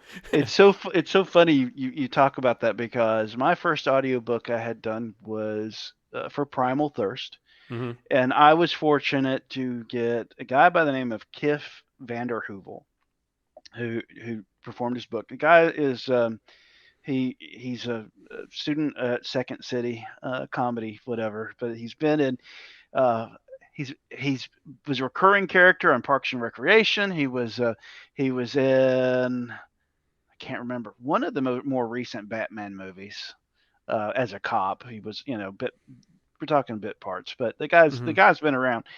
Um, Brilliant, in my opinion, brilliant actor, and his comic timing was so perfect. And with that particular character in Enigma Directive and Primal Thirst, Jack. Uh, uh, Now I'm drawing a blank, but anyway, he nailed it, and it was such a just perfect. Uh, his expressions, the way he carried himself when he was doing Jack, when he was doing this, it was just perfect. And I felt so privileged to have him narrate that book. Unfortunately, it didn't sell very well, Hmm. and I didn't feel comfortable asking him to, and we were doing split royalties, so Yeah. I didn't feel comfortable asking him to do the second book or whatever. But I know that feeling of finding that perfect Yeah. voice. Well, then And you had a really great. I mean, you've had Kafer do yeah. some books. Hmm. The Jeremy's books, and Yeah. he's another guy where you hear the voice and you're just like he's like Bob Bray, and he's just born to do this, man. It's just And like and talk about Bray. He Island 731 yeah, oh, I when love. he got to play a character named Bob Bray. and Jeremy said, he goes, I told Bob to be Bob. Like it was like when I'm like, oh my god, you have R.C. Bray narrating a character named Bob Ray, and he is a hilarious character in the book. And the book is not a funny book. It's an amazing No, book, but it's not. that book needed to have some Yeah, of Bob's humor yeah, in there, because yeah, it's a heavy book. yeah. It's probably Jeremy's, in my opinion, best. But Oh well, yeah, no, I put but it up there when I tell people, what I'm like, dude, Island 731. When mhm. I first read that, and then now I couldn't even tell you how many times I've listened to the audiobook. I'm just like, dude, that story and the audiobook, because of Bob's performance. Oh, You hear the purring? yeah. Hi, Morty. That's Morty, right? Yeah, this is Yeah, Morty. that's Morty. Yeah, I've It's followed your cat dad pictures, so believe me, I'm there. I have a yeah. 75-pound 2-year-old dog, and I have my street cat, my black cat that we rescued a while back. He's getting restless, Yeah. but no, I was fortunate enough to get Bob to narrate "I Died Swallowing a Goldfish" and other life lessons in the morgue, and Yeah. Mm-hmm. just of course, I don't know if you can do that anymore. Ever since he did The Martian, Oh man. he's just exploded. And Yeah. I know Jeremy and Bob's books are the audiobooks. They're just all, I mean, just they've They go just blown nuts. up. Yeah, and Yeah, they've he just does Nicholas Sansbury Smith's books too. yeah. He So does his Helldiver series. I think he does more than that, but his Helldiver series is the one I'm familiar with. I'll have to, because I've been wanting to read the Helldivers series, but I'd rather It's listen to yeah, Bob perform it. So exactly, exactly. Oh yeah, you see some of the books that he's done, and you're just like, mm. wow. You're like, man, well, of and he's course, I think. hilarious. He's Oh, hilarious on social media too. I think where everybody got to know him, at least in Jeremy's circles, would be the Last Hunter series. Oh, and that's you and And I. You and I have had yeah, a very long discussion on yeah, that series and what it yeah, means and how yeah. amazing it is. Yeah. It is a phenomenal. But the way Bob did the voice work of a young Saul, and Mm-hmm. throughout the series, gradually notched it up to where he was maturing and getting older and Yeah. older and older. Well, then even But the it, gods, even you bring in like the Kronos character, and you bring in like some of the the big booming, deep yeah, guttural like voices. You're just like, dude, he's just, when you hear his voice and you're like, okay, that's Bob's voice, but then you hear what he can do with it. yeah. You're like, wow, that's even more impressive. I actually, before he became Bob, Mm-hmm. before he was really well known, I was fortunate enough to get him to, when I had Seven Realms Publishing, to narrate Willie Meekel's his Midnight Eye Files books, which are, by the way, are my favorite of Willie's Okay. books, the Midnight Eye Files. Once again, well, Lovecraftian PI kind of a Mm-hmm. situation here, but of course, anybody who knows Willie knows he's Scottish, so his Yep. characters are Scottish. Yep. So this Midnight Eye File series is first person perspective. Oh, jeez. So I got Bob to narrate all three of the books for the Midnight Eye Files, all in Scottish. And can you imagine? Oh my Uh, gosh. what is he, new from New England or whatever? I'm not quite sure where Bob's from, but I think he's from like the Boston area, like yeah, that yeah, area, because I know the Bob Bray character from Island 731 was, and then Jeremy is up in that area, between New Hampshire and Connecticut and all that stuff. So um, I I don't know exactly where Bob is from, but I think he's from that area as well, if I'm So he not did a mistaken. phenomenal, he did an Yeah, yeah, amazing yeah. job doing a Scotsman accent That's awesome. in That's that awesome. series. But yeah, he's just amazing. No, it really is. Like outside of this, obviously, we're both busy in our own rights and stuff, and especially with you starting up Charade. Um, what is it when it's not your day job and it's not this part of your world? What does Kent do to just let it go and just blow off steam and just relax? Like, is there anything, or is it very much like me where it's like I'm doing artwork, I'm doing other stuff, and it's a part Yeah, of the business, but it's it not work. pretty much. I'm divorced, so I'm single. Hmm. I have no children. Um, well, except for my cats, but Yeah. they take care of themselves. Yeah. I pretty much my life revolves around charade and my writing, and Sure. I'm okay with that. Some people might say that that's depressing. That's not, well, I'm first of all, I'm a extroverted introvert. Um, I prefer to be alone. Hmm. I can be around people, but I have very limited ability to maintain energy when I'm around people. I worked in sales for 2 decades, and I would much Yeah, rather be at home. yeah. So I can do it, but it's not what I'm like. I'm good at it. I'm amazing at it, but it's not what I prefer. So Yeah. I'm a hermit. I like to stay home. Now I live in my opinion, one of the most amazing towns in the Hmm. nation. So I do like to go downtown and explore and do stuff Yeah. like that. Love going. Probably my favorite out of the house pastime is going to Barnes and Noble or any other bookstore I can find. But typically, my thing is working on my books, working on somebody else's books. I I love really to do it love, too. So I mean, yeah, I don't fault yeah. you for that. I love doing it I too. I So love doing book covers. Whether mhm.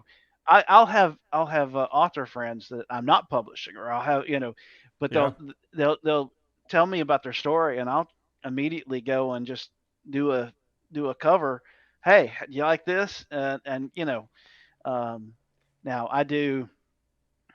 If they ask me, if they approach me, I will charge them for Well, that. yeah. But if it's something that I just got inspired to do, I've been known to give covers away. But because it's just a therapeutic for me to do. Yeah. Yeah. And I do Uh, covers. I do covers for Severed Press, who my Jack Riley series is published through. I have a few other books published through them. Um, we are having Dave Behrens do most of the conundrum covers just for continuity, because his Branding. style, branding, exactly. I'm doing some, like I have a series coming out with my friend Richard F. Padden. He writes creature features under R.F. Blackstone, but he's transitioning over to action thrillers, and that's just like his true love. So he wants to write those. So he's going to be writing under his given name. And him and I are putting a series together called the Alex Wake Thrillers, and it's going to be like straightforward action thrillers. And he's so good at. He's a Bondian disciple. Like you give him something that's like Bond esque, he Right. goes nuts. He's so because that's like his world. He loves it. Right. I'm producing a series with him. He's going to be doing a lot of like the first draft writing. I'm going to be helping him outline, helping him build the world. But he's so fast. He's like we love Jeremy, but he's like Jeremy from like 8 years ago, where it Right. was like, Right. how many books did you publish this year? Like, what do you Right. do? Like, how long does it take? 30 days it takes you to Yeah. write a first draft? What the Yeah. heck? You're like, I think at one point Jeremy was writing like what 25 books a year. Not really, but I mean it was no, I close. It was something remember like the that. one year it was like 12 or 13 he came out with when Yeah. he was doing a bunch of different projects. And I'm like, Yeah. man, but Rich is really fast. He's very dedicated. You know what his gift is outlines and time management. He gives himself so many hours per day to write. He has a target goal of this many words, and it's like clockwork that he just knocks out the word count that he needs. And I'm like, dude, I wish. He goes, Yeah. yeah, but Matt, you have family, you have business you're running, you're writing, you're doing this. He goes, I'm like, yeah, I know, I'm pulled in a million different directions, but being able to do that, I was like, Yeah. man, I have no discipline when it comes to I that. have very little, and that's the problem. Is I'm the same thing with you, where I have covers. So the series that I'm doing the covers for those books personally, but I already have the first 7 made.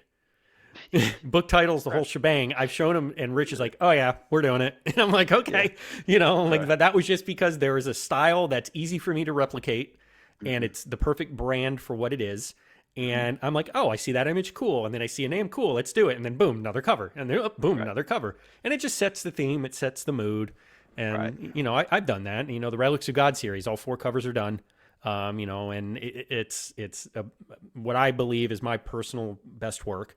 I'm very, very happy with those covers. Well, But you absolutely just blew me away when you started first doing your covers, and you were using what, GIMP yeah, at the time, yeah, and you and I were very, at very, very at at the ground level. Yeah. I was so jealous of what you were able to do with GIMP and all that, because I use and Photoshop now for specific work like background removal and like some of like the healing tools that they do, but I don't produce my covers in Photoshop still. I do really, it. I use Photoshop because it is denser and there is, but honestly, the layout and the controls and the buttons and everything in GIMP are so streamlined and just dumb that I use that for like 95% of the actual cover building.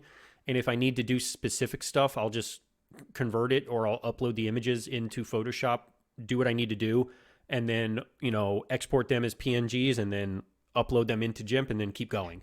I guess it all depends on what you start out with, Yeah, because Dave Behrens has been trying to get me to use Photoshop too because he'll do a cover, he'll send me the PSD file, and like, because there's like lettering, and he goes, and I'll tell him, like, he goes, here, I'll send you the PSD and you just do the lettering you want, since, because he knows I'm a cover designer, I'm specific, I'm anal Yeah, retentive with stuff.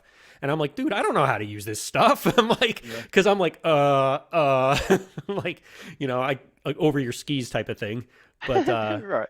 you know, Right. Well, I still use YouTube videos to learn yeah. new things Oh, so do I. with So do I. I'll Photoshop. Google like how do I do this again? Can't remember. But And I then think you and I both, neither one of us had any formal no, training in graphic design no, I have none. and It's YouTube tutorials is how I yeah, learned, and talking to you, talking to Jeremy, talking to some guys that are cover designers as well. I have zero formal study like you do. So I mean, and yeah. but it was a fun process learning anyway. Oh, it is, and you know what? You continue to learn and you continue to get better at it, and it's just like anything else. It's trial and error. So I mean, Sure. I understand it. So I like to finish these shows, and thank you. It's been a wonderful time talking to you, Kent. It really has been. But Excellent. I like to do these shows for the viewer and the listener. If you need to recommend a quote Kent Holloway book, like Hmm. if you want people to know who Kent is, what of your portfolio can you say you need to read this to know what I do? Well, as much as I love the Grim Days mystery series, Mm-hmm. I'm going to go verge away a little bit, and Okay. um, I think before I wrote the Grim Days series, I did a book called, originally it was called Calypso Island. Mm-hmm. And it didn't sell well, and I couldn't think of why it didn't sell well, because it was probably one of my, Kane Gilmore, actually, he edited it, and he's in agreement.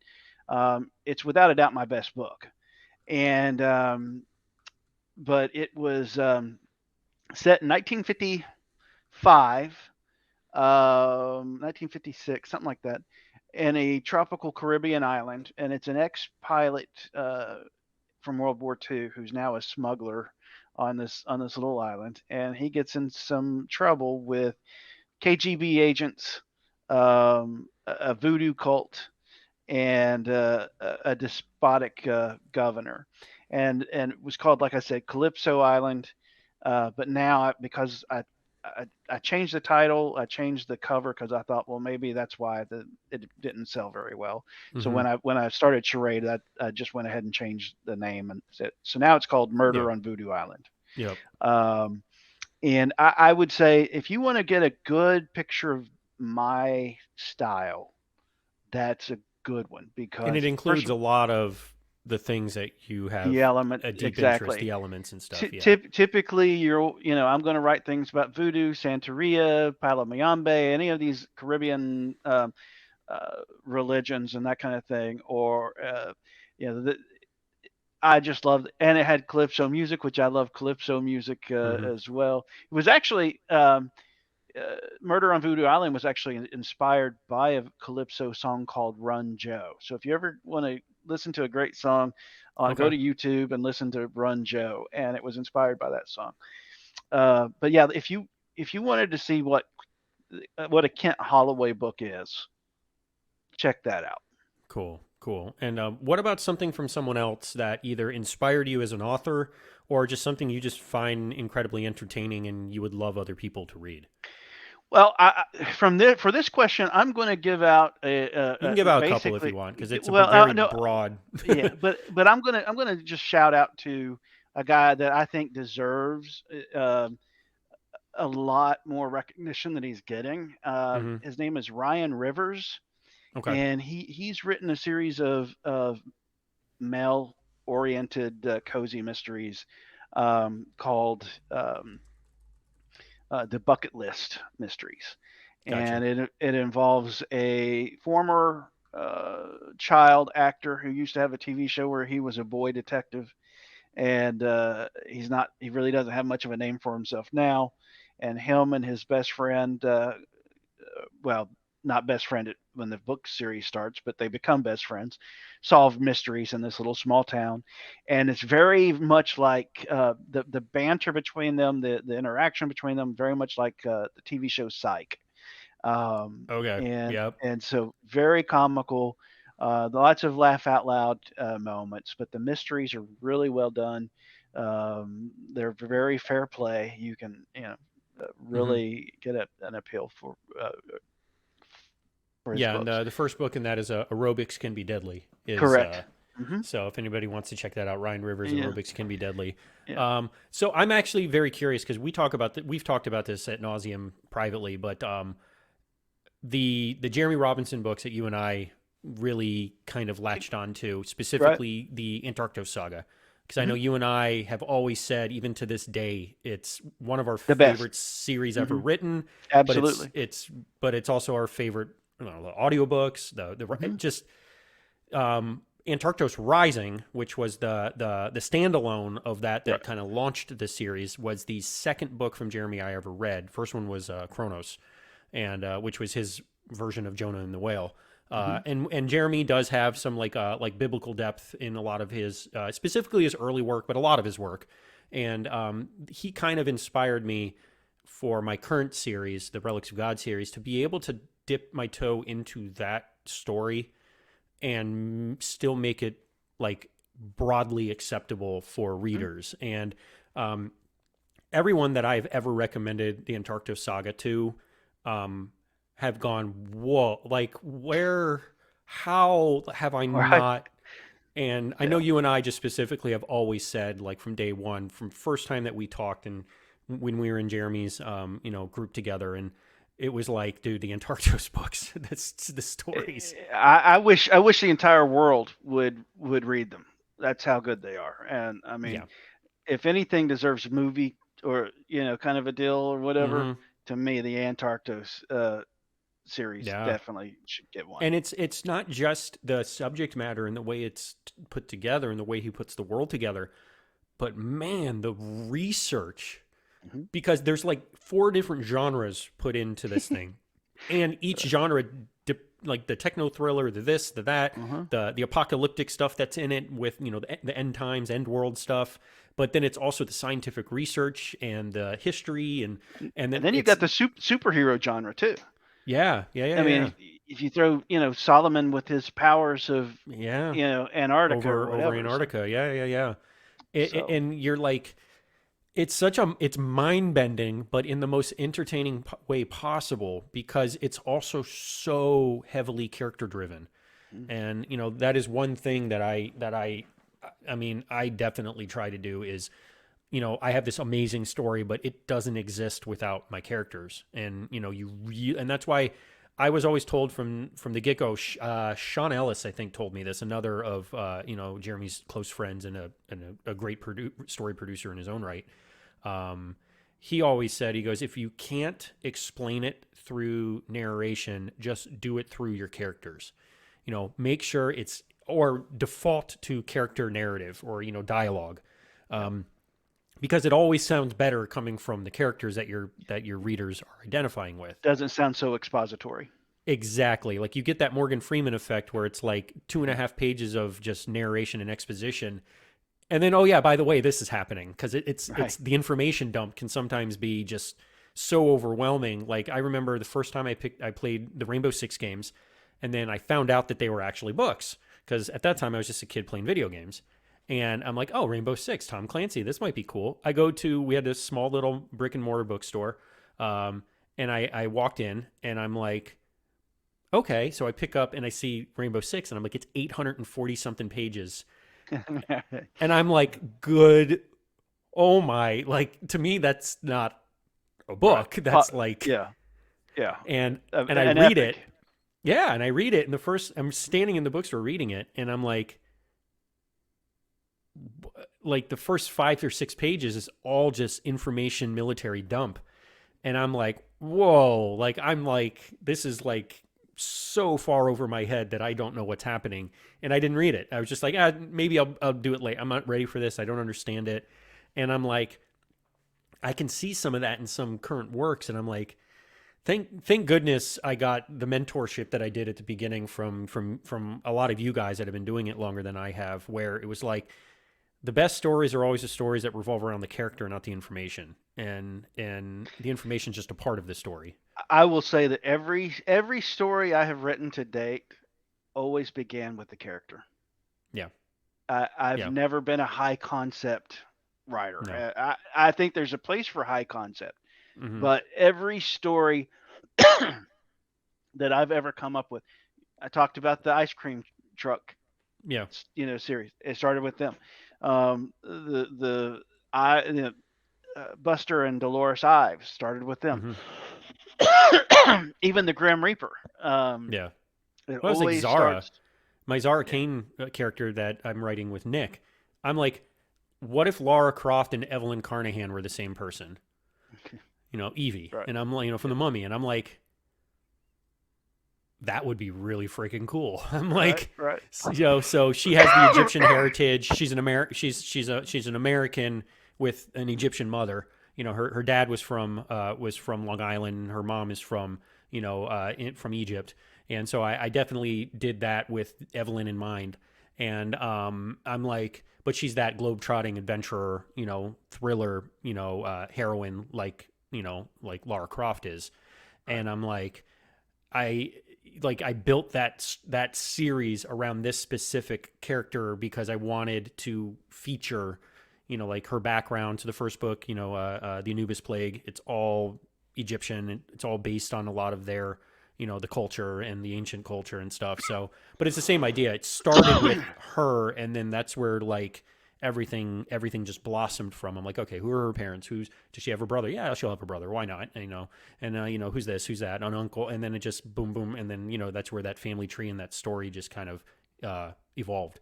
But, Right. So any questions, obviously with charade and stuff, I know, if people have questions, if there's writers out there, like I tell people with Conundrum, if there's writers out there, specifically, obviously in the genres that you're zeroed in on to publish, just like us, if they have questions and they need to get a hold of you and they're just not sure what to do with maybe a manuscript they have or an idea they have, where can they find you? Where can they find Charade? Sure. What's the easiest? Yeah. First of all, apologize for the coughing. All of a sudden, we've been talking for so long, and I don't have anything to drink. So, the best place, first of all, charadebooks.com. Mm-hmm. There's contact place for you to reach out to us. We're also online. You can find me on Facebook, and just if you want to friend me, I'm good with that. I'm Sure. very friendly, so Yeah. I love helping authors. I love helping. Mm-hmm. And giving advice and whatever they need. And I do that. Yeah. Go. Sorry. Finish. Go ahead. No, that's okay. Here's Rigger. Hey, Rigger. Essentially, but yeah, they can just reach out to me either Facebook under Kent Holloway or through Charade. As far as submissions go, we're very traditional, so it's the same thing. We're looking for very, very specific things. We're looking for lighthearted traditionals or cozy mysteries at this particular point. We may expand later on. We're doing Willie's book, which is more classic hard-boiled, but I like to call it soft-boiled. It's a little on the lighter side. It's not as grim as a lot of the other stuff that may be considered hard-boiled. But as long as it's light and breezy and maybe makes me laugh, and you've got some quirky characters or stuff like that, and it's a traditional or it's an actual whodunit. I want to be able to solve the mystery. Would be interested in hearing from you. Cool. Yeah, and we're very much action adventure, action thriller. Nonstop. Just take the reader on a journey. So, obviously over at Conundrum, if you guys same idea, and like you can, I'm very willing to have a conversation with someone. I've had people pitch me ideas through Facebook Messenger, and I was like, well, that's cool, but if you did this, this, and this, I think it would be a better idea, or we would be more interested in something like that. Right. And just give them, because some people have an idea, but maybe it's a genre they're not used to, or maybe they're self-published and they just haven't had a lot of success, and they're just unsure if what they're doing has any holes in it. So Right. I'd be more than willing to help, more or less help produce the story just to get it underway. Right. So, I mean, that's definitely something. But Kent, thank you so much for coming on and talking. I'm so happy that we finally got to do this. Oh, it was a blast. Yeah, thank you so much. You can catch me everywhere online, mattjamesauthor.com, conundrumpub.com if you have any questions, or if there are manuscripts to submit or emails to send with other questions. You can find us there. We're also on all major social media. I'll be more than willing to have a chat with y'all. But thank you so much. Find us on YouTube at Real Life Fiction, and it's on the Conundrum Publishing page. And we will see you guys later. Like and subscribe on the show. Thank you so much. I really do appreciate it. Thank you.